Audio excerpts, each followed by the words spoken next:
şey olmaz. Her sene bir tane daha var. Her sene iki tane var.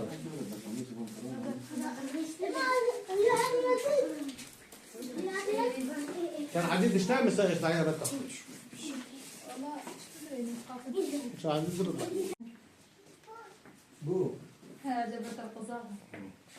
Abi öyle bir tarafa bak. Bu tarafa قاعد bak. عندكم ده. Olur mu annesi? ها olur o. Bu olur.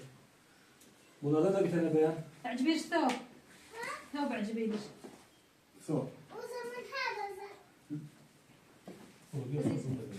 Bu büyük de olur değil mi? büyük olur. İyi olur. أخذ ثوب هذاك Olur bence olur. نهيك أخذ ثوب.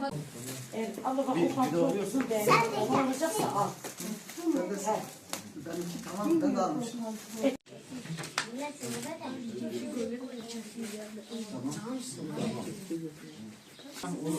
Onları oluyorsa bu olur.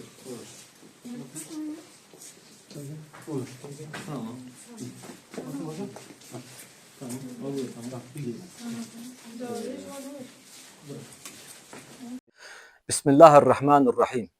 Umut Kervanı olarak Ceylanpınar'da her ay düzenli bir şekilde yetim ve ihtiyaç sahibi ailelerimize siz hayırseverlerimizin desteğiyle umut olmaya çalışıyoruz. Ramazan ayının gelmesiyle beraber birçok aileye gıda, et, un, beyaz eşya ve nakdi yardımlarında bulunduk.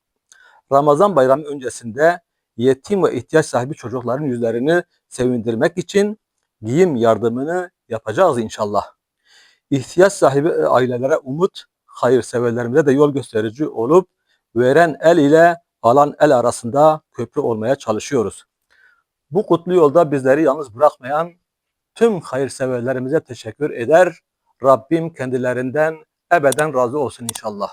Selam ve dua ile.